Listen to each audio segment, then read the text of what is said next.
ഇടതുപക്ഷത്തിന്റെ തട്ടകം 2009 അതിഥിയായെത്തിയ MK രാഘവൻ കൊത്തിയെടുത്തത്. 2014 രാഘവൻ വിജയം ആവർത്തിച്ചു. പക്ഷേ ഇത്തവണ രാഘവന്റെ പരാജയം ഉറപ്പിക്കാൻ അരയും തലയും ഉറക്കിയാണ് ഇടതുപക്ഷം രംഗത്തിറങ്ങിയിരിക്കുന്നത്.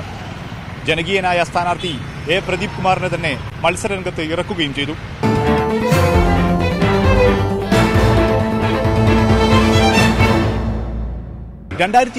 കോൺഗ്രസ് പോലും ഞെട്ടിച്ചാണ് MK രാഘവൻ കോഴിക്കോട് ജയിച്ചു കയറിയത്.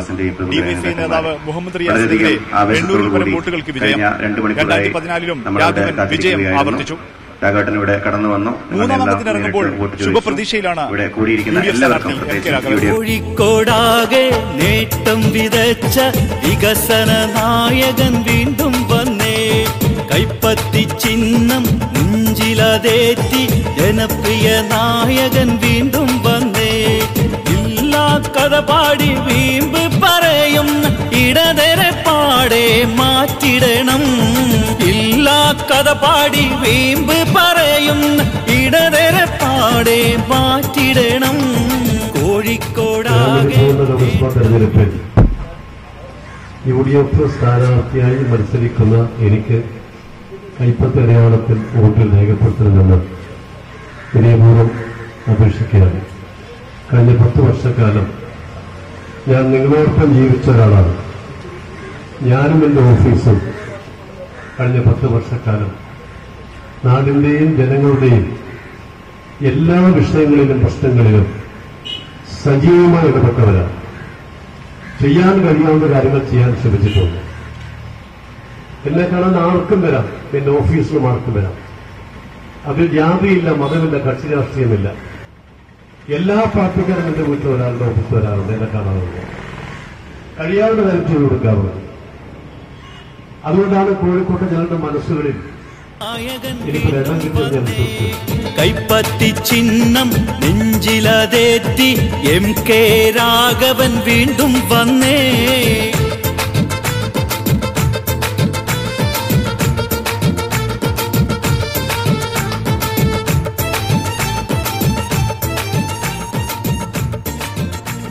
ഏത് ഘട്ടത്തിലെത്തി ഇപ്പോൾ പ്രചരണ പരിപാടികൾ? രണ്ടാം ഘട്ടം അവസാനിക്കാൻ വേണ്ടി പോവാണ്.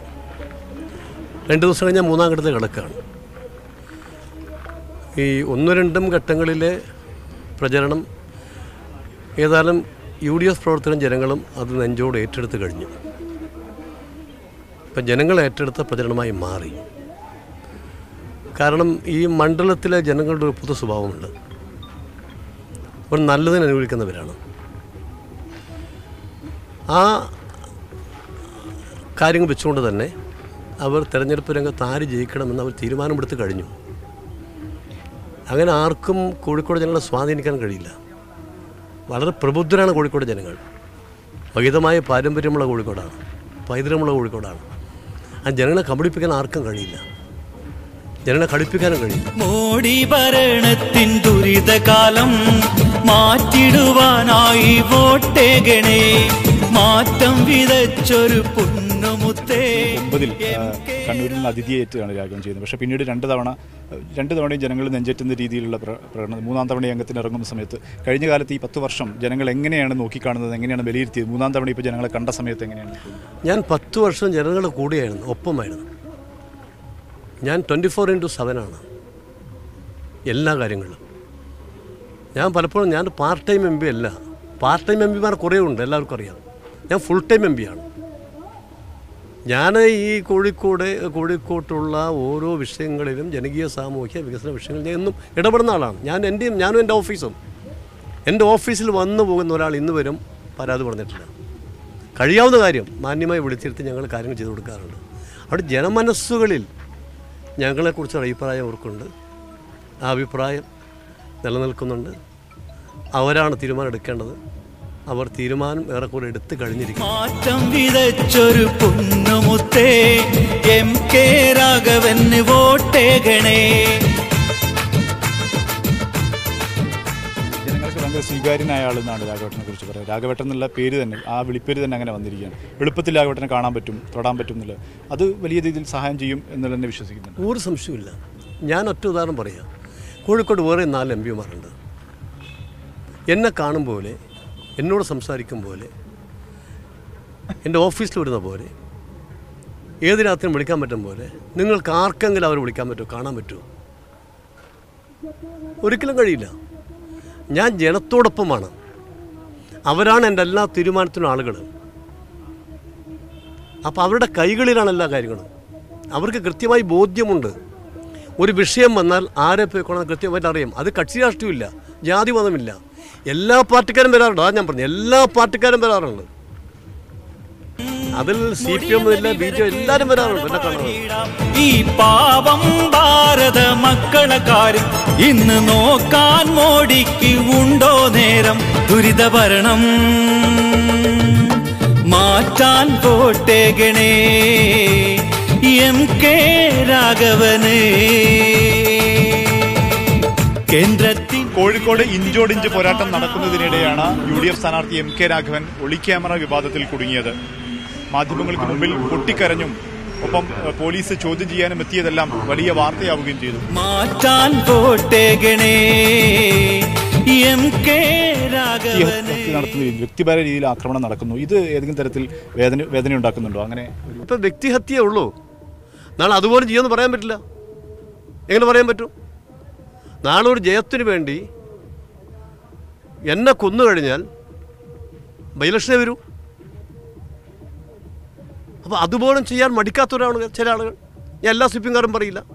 CPM-ന്റെ ചില ആളുകൾ, എല്ലാവരും പറയുന്നില്ല. നല്ലവരാളുകൾ അതിൻ്റെ അകത്തുണ്ട്.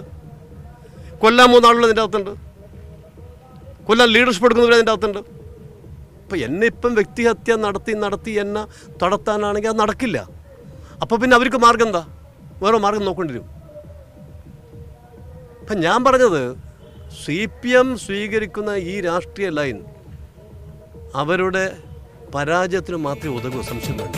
കേന്ദ്രത്തിൻ ദുരിതത്തിൻ കഥ പാടാം, നോട്ടുമാറ്റി കോട്ട് വാങ്ങിയ കഥ പാടിയിടാ, നാടായെ നാടൊക്കെ തെണ്ടിയിടും.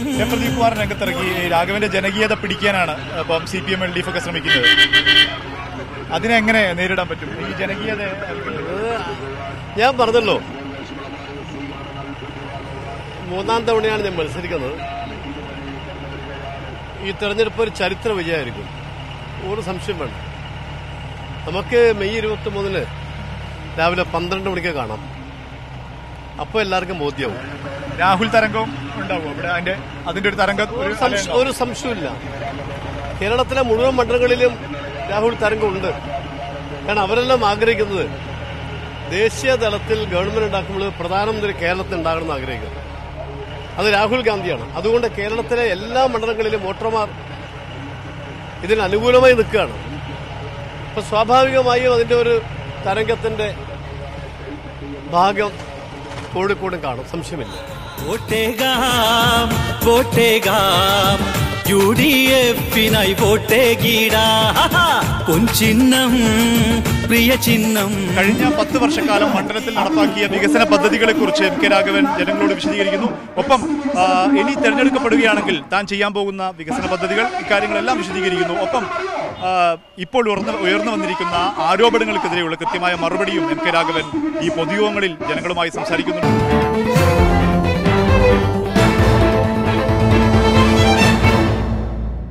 2014 മുതിർന്ന BJP നേതാവ് CK പത്മനാഭനായിരുന്നു കോഴിക്കോട് NDA സ്ഥാനാർത്ഥി. 1,15,000-ഓളം വോട്ടുകളും അന്ന് BJP NDA നേടുകയും ചെയ്തിരുന്നു. ഈ തെരഞ്ഞെടുപ്പിൽ അഡ്വക്കേറ്റ് PK പ്രകാശ് ബാബു യുവമോർച്ച സംസ്ഥാന പ്രസിഡന്റ് NDA സ്ഥാനാർത്ഥിയായിട്ടുണ്ട്.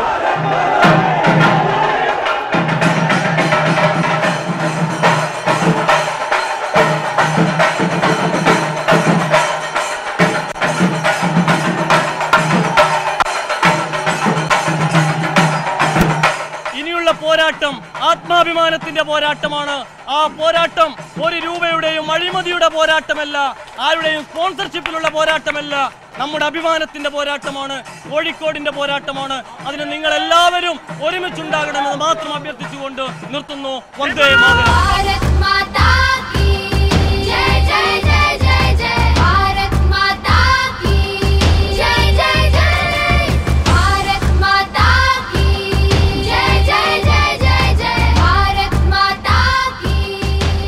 പ്രചരണ രംഗത്ത് ഇനി കോഴിക്കോട് ഏത് രീതിയിൽ മുന്നോട്ട് പോകാനാണ് ഉദ്ദേശിക്കുന്നത്? പ്രചരണ രംഗത്ത് ഇനിയുള്ള ദിവസം ഊണും ഉറക്കവും ഒഴിച്ച് ജനമധ്യത്തിലേക്ക് ഇറങ്ങും. കഴിഞ്ഞ 15 ദിവസം എന്നെ വോട്ടർമാരുമായിട്ട് കാണാതിരിക്കാനുള്ള ആസൂത്രണം ചെയ്ത കാര്യങ്ങൾ ജനങ്ങളോട് പറയും. ഈ രാജ്യത്തെ നരേന്ദ്രമോദിയുടെ നേതൃത്വത്തിലുള്ള ഗവൺമെൻറ്റിൻ്റെ വികസനങ്ങൾ പറയും. ഒപ്പം തന്നെ ഇവിടുത്തെ 2 മുന്നണികളുടെയും അഴിമതികളുടെ കഥകളും എല്ലാം തുറന്ന് ജനങ്ങളുമായി സംവദിക്കും. അപ്പം ഈ 2 മുന്നണികളും പ്രചരണ രംഗത്ത് വലിയ മുന്നേറ്റം നേടിക്കഴിഞ്ഞു. സ്ഥാനാർത്ഥി ഇല്ലാത്തതിൻ്റെ ഒരു അഭാവം പ്രചരണ രംഗത്ത് കാണാനായിരുന്നു. ഇത് ഏത് രീതിയിൽ തിരിച്ചുപിടിക്കാനാണ്? ഒരിക്കലുമില്ല. 2 മുന്നണികൾക്കും പരാജയം മണക്കുകയാണ്. പരാജയം മണത്ത മുന്നണികൾ പല ആരോപണങ്ങളുമായിട്ട് മുന്നോട്ട് വരുമ്പോൾ തീർച്ചയായിട്ടും ഈ 2 മുന്നണികളുടെയും പൊള്ളത്തരങ്ങൾ തുറന്നു കാണിച്ചുകൊണ്ട് ജനങ്ങളിലേക്ക് ഇറങ്ങുകയും എന്തിന് ഈ രാജ്യത്ത് നരേന്ദ്രമോദിയുടെ നേതൃത്വത്തിലുള്ള ഗവൺമെന്റിന്റെ പിന്തുടർച്ചയുടെ ആവശ്യകത ജനങ്ങളെ ബോധ്യപ്പെടുത്തുന്നതോടൊപ്പം തന്നെ പ്രബുദ്ധരായിട്ടുള്ള ജനതയ്ക്ക് സ്ഥാനാർത്ഥികളുടെ സാന്നിധ്യത്തെക്കാൾ ഈ രാജ്യത്ത് നടക്കുന്നത് എന്താണെന്നും അതേപോലെ തന്നെ ഈ രാജ്യത്ത് ജനങ്ങളോടൊപ്പം നിൽക്കുന്നത് ആരാണെന്നും തിരിച്ചറിയാനുള്ള വിവേകം കോഴിക്കോട്ടെ വോട്ടർമാർക്കുണ്ട്. അതുകൊണ്ട് സ്ഥാനാർത്ഥിയുടെ അഭാവം അവരെ ബാധിക്കുന്നില്ല. സ്ഥാനാർത്ഥിയുടെ അഭാവത്തെക്കാൾ ഓരോ മുന്നണിയും എന്താണ് മുന്നോട്ട് വയ്ക്കുന്നത് അത് ചർച്ച ചെയ്യാൻ അവർ തയ്യാറാകും. തീവ്രമായി ഭാരതം ചിന്തിക്കുകയില്ല, തീ കൊണ്ടു തലചൊറിയുകയില്ല.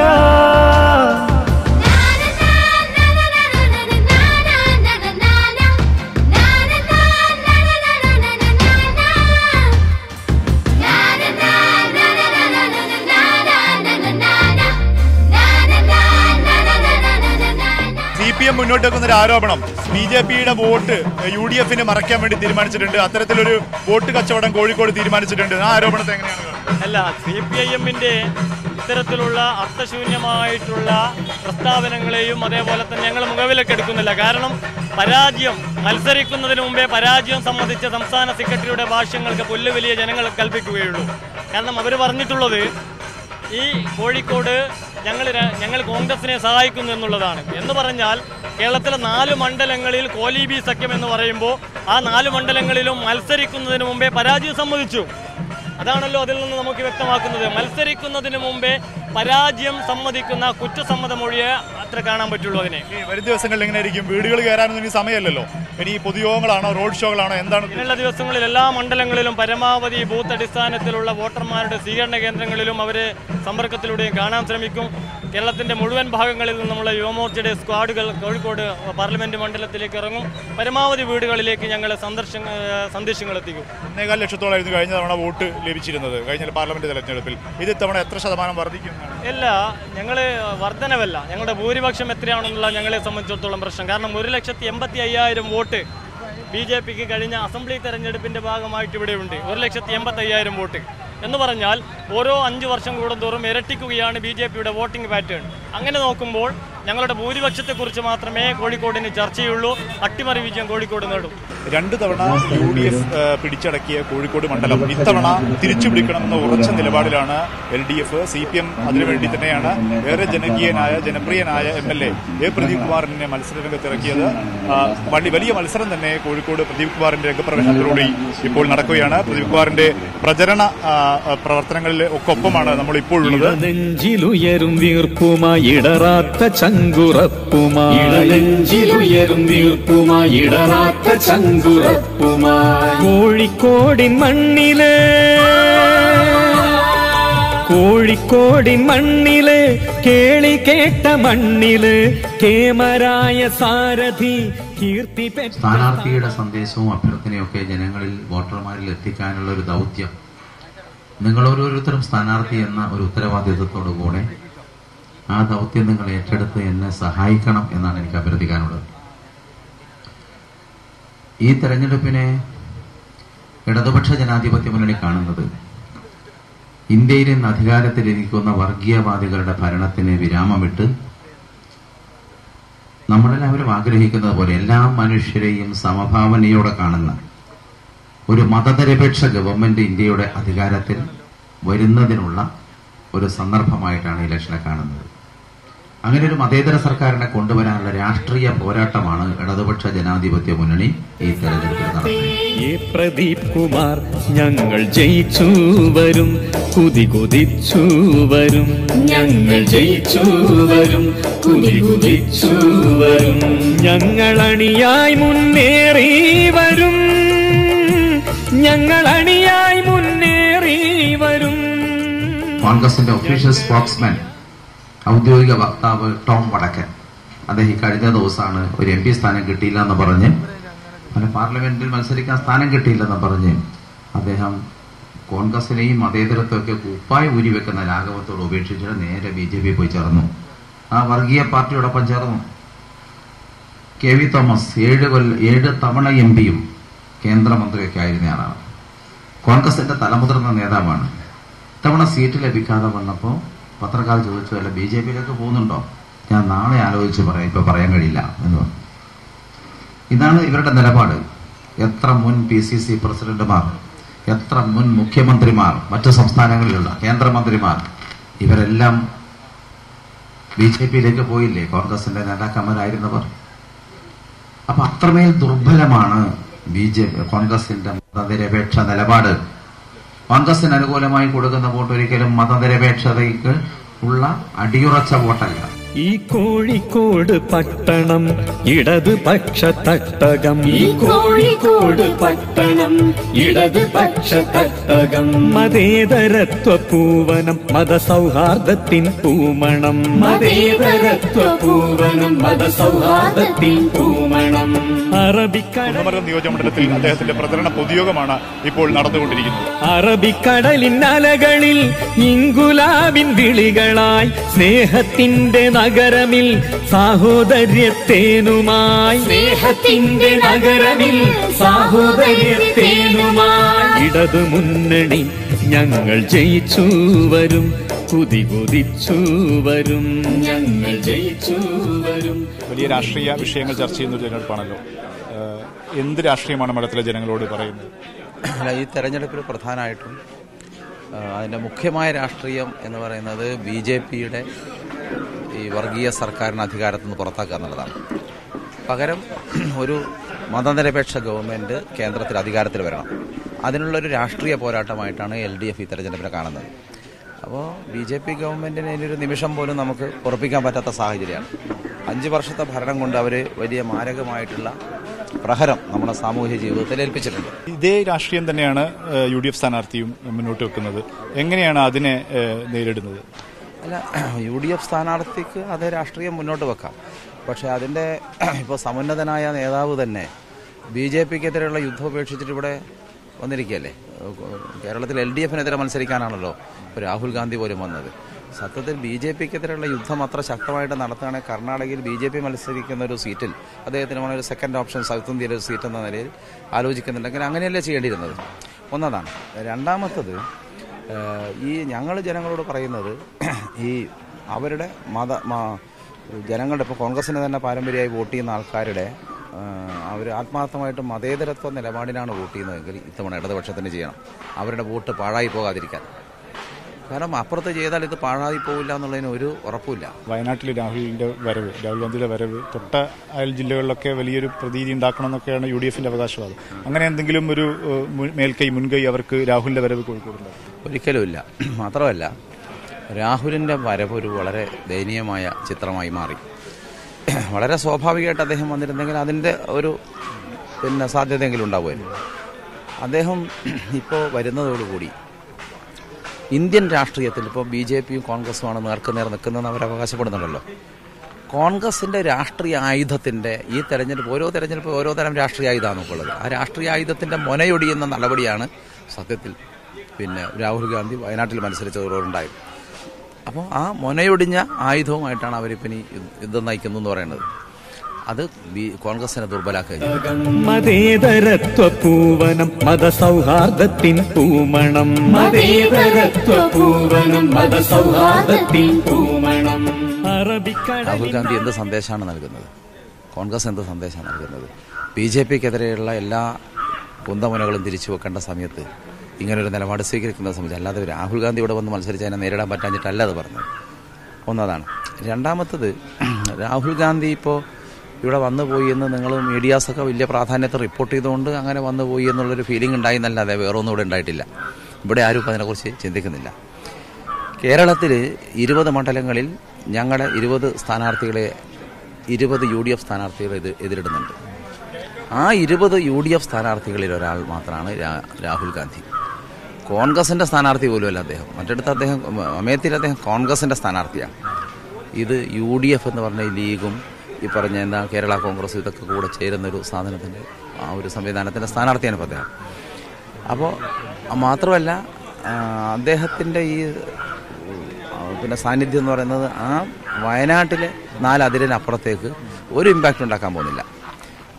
വയനാട്ടിൽ അദ്ദേഹത്തെ നേരിടാൻ ഞങ്ങൾ ശക്തനായിട്ടുള്ള ഒരു LDF സ്ഥാനാർത്ഥി അവിടെ വെച്ചിട്ടുണ്ട്. ഇദ്ദേഹം വരാൻ ആലോചിക്കുന്നതിന് മുമ്പ് തന്നെ വർക്ക് ചെയ്ത് അഡ്വാൻസ് ചെയ്ത് പോയിട്ടുണ്ട്. ഇടതുപക്ഷ മനസ്സുമായി ഇരുത്തം വന്ന ചിന്തയാ, ഇടതുപക്ഷ മനസ്സുമായി ഇരുത്തം വന്ന ചിന്തയാ സിരകളിലാ. Kozhikode NDA candidate, BJP candidate വലിയ തോതിൽ പ്രചരണ രംഗത്തും അവർ വളരെ നിർജ്ജീവമാണ്. UDFും BJPയും തമ്മിലൊരു പരസ്പര ധാരണയുടേതായ അന്തരീക്ഷം ഇവിടെ വന്നിട്ടുണ്ട്.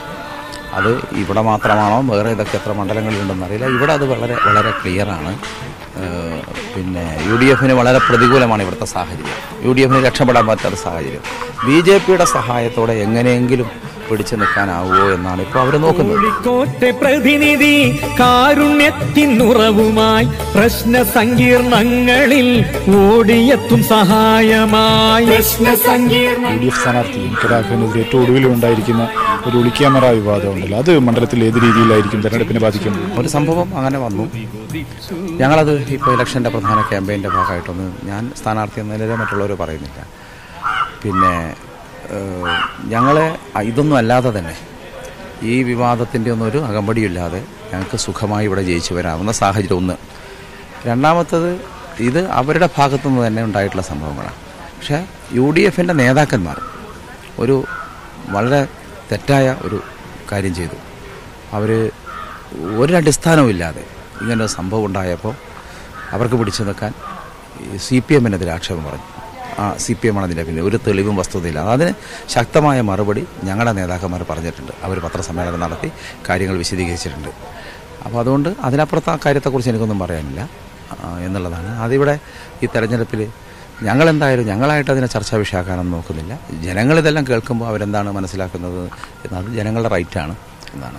ഞങ്ങൾ ജയിച്ചു വരും, കുതികുതിച്ചു വരും, ഞങ്ങൾ ജയിച്ചു വരും, കുതികുതിച്ചു വരും, ഞങ്ങളണിയ. ദേശീയ രാഷ്ട്രീയവും കോഴിക്കോട്ടെ വികസനവും എല്ലാം പറഞ്ഞു തുടങ്ങിയ കോഴിക്കോട്ടെ തെരഞ്ഞെടുപ്പ് പ്രചരണ പ്രവർത്തനങ്ങൾ ഇപ്പോൾ MK രാഘവനെതിരെ ഉയർന്ന ഒളിക്യാമറ വിവാദവും ഒപ്പം തന്നെ BJPയുടെ വോട്ട് മറിക്കൽ ആരോപണത്തിലുമെല്ലാം എത്തി നിൽക്കുകയാണ്.